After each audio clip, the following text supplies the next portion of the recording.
Bonjour à tous. Je vais commencer par vous faire travailler un petit peu. Qu'est-ce que vous voyez sur cette image? Bon, je ne vous laisse pas non plus une demi-heure parce que j'ai que 20 minutes. A priori, vous n'allez pas trouver, hein. Sinon je ne vous aurais pas bien sûr montré le truc. Alors sur cette image, en fait, il y a un cow-boy sur un cheval. Est-ce que vous le voyez? Donc au-dessus, il y a le chapeau. Et en dessous, on voit le cheval. Bon, ceux qui voient les personnes qui voient le cow-boy lèvent la main. Ok. Alors maintenant, une fois que vous avez vu ce cow-boy, ce qui est assez intéressant, c'est que vous n'arrivez plus à ne plus le voir. Et l'enseignement qu'on peut tirer en fait de cette petite entre guillemets illusion d'optique, eh ben, c'est que le cerveau interprète énormément et en fait votre œil ne fonctionne absolument pas comme une optique d'appareil photo ou de caméra. Et derrière, l'image est retraitée énormément. C'est ça qui est intéressant, c'est qu'au final, cette interprétation, quand on va faire de la VR, on va un petit peu jouer avec. Et finalement, c'est ça qui va nous donner de la valeur ajoutée. Alors, il y a un monsieur que j'admire beaucoup qui dit que notre monde est une réalité virtuelle. Alors, soit on part dans un trip Matrix et paranoïa, mais en fait, évidemment, comme notre cerveau interprète ce qu'on voit, même ici, on a tous l'impression de voir la même chose. Au final, on a quand même des légères différences potentiellement, parce que ce cerveau interprète et nous donne la vision de notre réalité. Et donc, c'est ça qui permet au cerveau de créer des sensations, de faire des choses que finalement d'autres appareils ne font pas. Donc en fait, la VR, c'est finalement un peu comme une machine de simulation, hein, comme le cerveau. On va essayer d'utiliser et de faire ressentir. Finalement, notre métier, c'est un petit peu de faire en sorte de vous faire croire que c'est réel. Et pour ça, on va utiliser principalement ce qu'on a dans le cerveau pour vous faire croire que c'est réel. Alors, il y a plusieurs sujets aujourd'hui. Alors, j'ai parlé de la 4D, mais je vais y venir petit à petit. Donc finalement, notre cerveau, il est capable de générer des sensations. On peut même finalement générer, on peut vous chatouiller le pied avec une électrode. Il y a des expériences qui ont été faites en réalité virtuelle où on vous met un 6e doigt en réalité virtuelle, vous posez la main sur une table, on interprète votre 6e doigt sur votre main et vous commencez à jouer avec. Et puis au bout d'un moment, vous avez vraiment la sensation que ce 6e doigt existe. Et puis on va prendre un pinceau et on va vous caresser la main. Et vous allez ressentir que le pinceau passe sur votre doigt. Alors là où c'est moins sympa, c'est quand on vous retire le casque de réalité virtuelle. Là, vous avez l'impression d'avoir perdu un doigt. Donc c'est vraiment assez intéressant ce qui se passe à ce niveau-là. Donc finalement, l'enjeu, quand on crée une expérience, c'est de trouver les bons stimuli pour arriver à tromper le cerveau et lui faire croire que ce que vous êtes en train de vivre est réel. Et on va créer du coup une expérience où on va tromper le cerveau. Et alors, peut-être que vous avez pu tester des expériences déjà aujourd'hui. Il y a des choses qui fonctionnent assez bien. Nous, quand on a créé le studio, la première expérience qu'on a faite, c'est The Wall, vous marchez sur une poutre à 300 mètres de hauteur. C'était une vitrine pour nous et aussi on voulait montrer la puissance de la VR et à quel point on peut perdre finalement la notion qu'on est sur du parquet et que finalement on n'arrive pas à avancer, il y a de la perte d'équilibre, etc. Et donc il faut trouver les bons stimuli. Généralement c'est de l'aller-retour, c'est-à-dire que je vais agir, ce qui va vous donner un sentiment d'immersion, c'est je vais agir sur le monde et le monde va agir sur moi. Donc il y a beaucoup d'interactions. Et effectivement, la VR aujourd'hui, on distingue la vidéo 360, donc la captation 360, et tout ce qui va être univers 3D. Alors nous, on fait les deux chez Smart VR Studio, mais c'est vrai qu'on a une petite préférence pour la 3D, parce qu'il y a cette interaction qui est permise, et donc qui ouvre un champ des possibles assez grand. Voilà. Donc on va enclencher le mécanisme qui nous ferait croire que c'est réel, c'est ce que je viens de dire, et c'est l'objectif qu'on se fixe à chaque fois que nous, on essaie de créer une expérience. Alors, pour croire que c'est réel, il faut que ce soit immersif. Et puis, alors nous, on travaille pour les marques également. Et du coup, il y a une notion qui est très importante, c'est la notion d'émotion. La VR est un média qui est très, très émotionnel. Et finalement, alors, une émotion, du coup, je me suis amusé à réfléchir. Enfin, j'ai regardé l'étymologie d'émotion. Et en fait, ça vient de motion, le mouvement.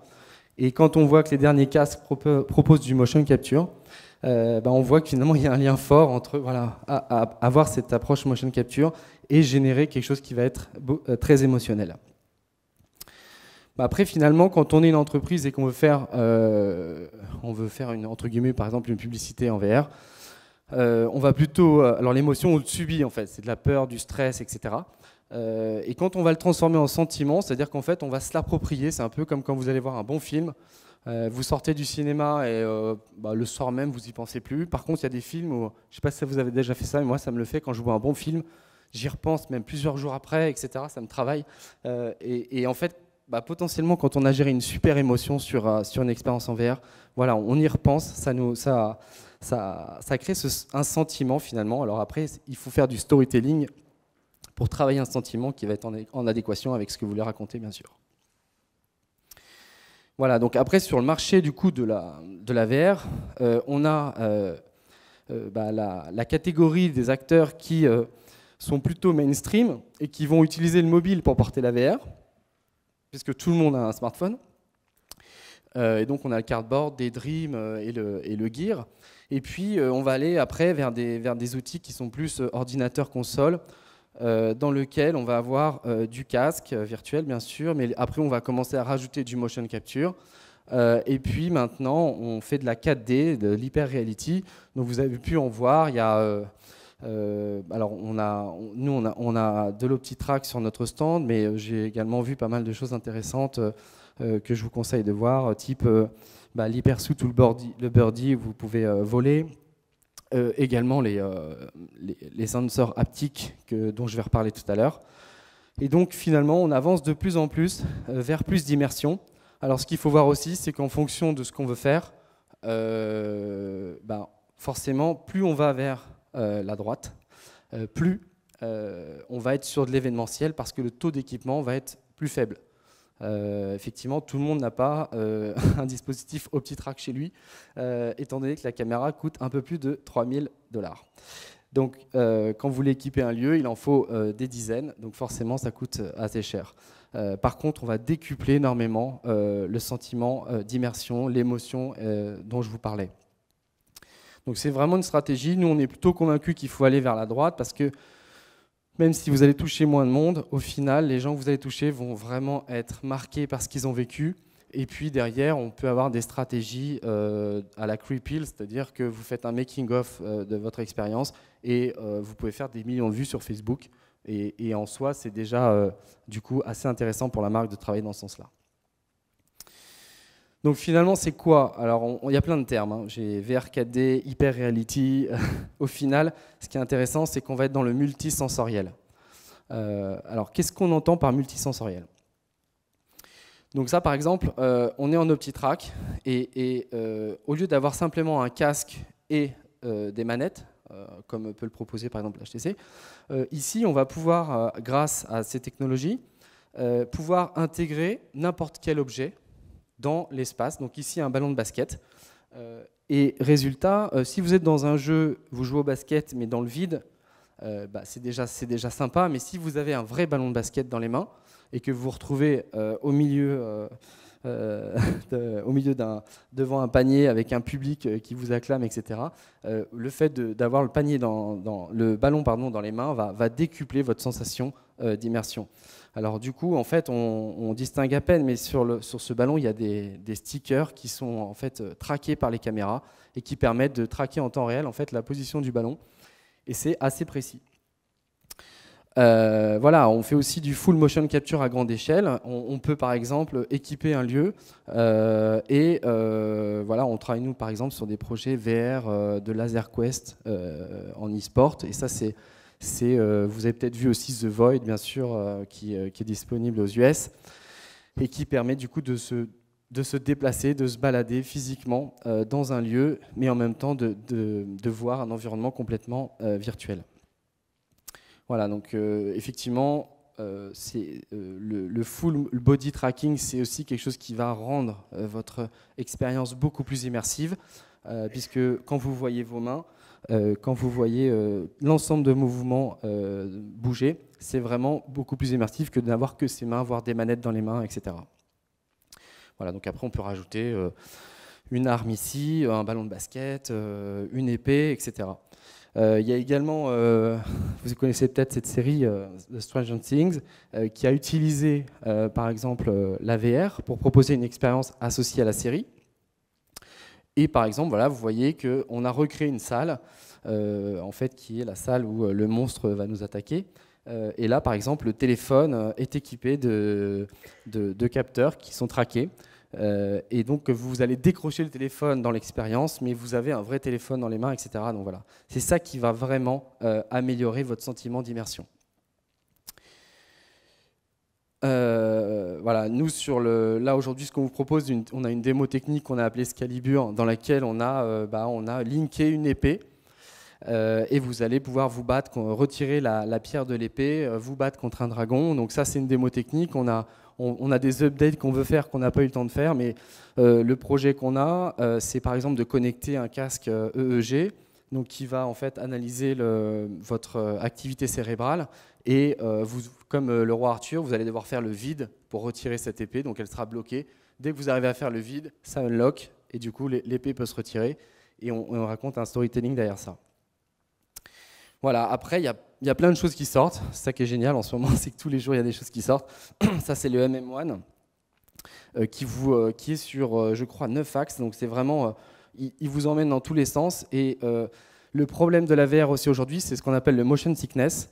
Et ce motion sickness, on le combat en vous faisant ressentir les sensations physiques que vous avez dans l'expérience. Alors, qui a un iPhone 7 ? C'est pas pour faire une étude du pouvoir d'achat, hein, mais ok. Bon, l'iPhone 7, en gros, c'est pas une grosse réussite, mais ce que je trouve assez dingue dans cet iPhone 7, c'est le bouton. Si vous l'avez pas testé, au moins essayez de le tester. En fait, vous appuyez, vous avez là une sensation qui s'enfonce. En fait, c'est juste un retour haptique, c'est-à-dire que c'est une vibration que vous pouvez régler d'ailleurs. Et quand vous éteignez le téléphone, vous appuyez dessus, ça ne bouge pas. Donc ça, c'est en fait, l'haptique aujourd'hui est en train de prendre une part importante dans la VR. Donc par exemple, il y a Manus VR qui fait du tracking des mains et des doigts, notamment, pour avoir une précision sur les doigts, et qui en plus va développer des senseurs haptiques associés à chaque doigt pour vous faire ressentir des textures, des mouvements, etc. On a également le Hard Light qui est pour le coup plus pour le corps, les épaules. Vous allez pouvoir ressentir par exemple une flèche, mais aussi de la pluie. Donc on est capable de faire des choses assez dingues avec cette technologie haptique. C'était au CES aussi, parce qu'on a la chance d'avoir un bureau là-bas, et donc on a pu visiter le CES en long et en large. Il y avait Taclean qui présentait aussi des chaussures qui vous permettent de ressentir la variation du sol, par exemple du sable, sentir ses pieds qui laissent une trace dans le sable. Et ça, c'est possible aujourd'hui grâce à cette technologie haptique et des chaussures qui certes ne sont pas très sexy. Mais après, c'est le principe de la VR. Quand vous faites de la VR, vous avez vos amis qui vous filment et vous allez faire un peu débile, mais c'est normal, ça fait partie du jeu. Sans oublier, bien sûr, l'audio. Aujourd'hui, il y a plein de plugins, notamment on utilise des plugins Unity 3D qui permettent de spatialiser le son. Et du coup, on a une expérience, par exemple, qu'on a pu tester, où vous entendez des objets, vous retournez, et juste parce que vous les entendez de derrière, de devant, etc. Sachant que ces plugins marchent avec des casques qui sont normaux et pas des casques 3D, etc. Donc, même les écouteurs de l'iPhone vont fonctionner. Alors, c'est quoi la suite ? Parce que finalement, ça évolue beaucoup.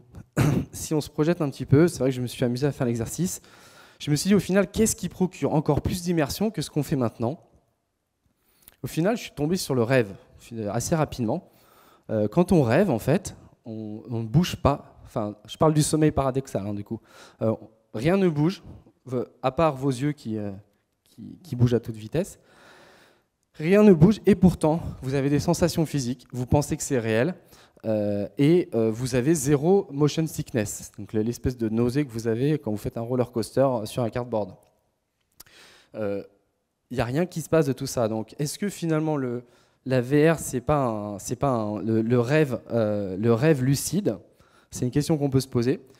Et en cherchant un petit peu, en fait, il y a des chercheurs qui se sont déjà posé la question avant moi.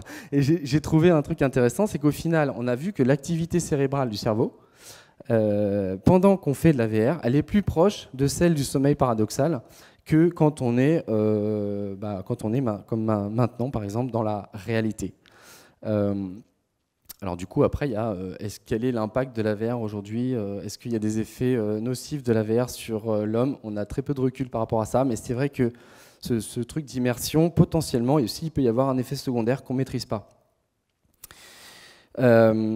Donc finalement, peut-être que notre métier de demain, ce sera d'arrêter d'utiliser des casques et d'arrêter finalement d'être connecté sur le corps et de se connecter directement au cerveau pour lui envoyer les messages que l'on souhaite.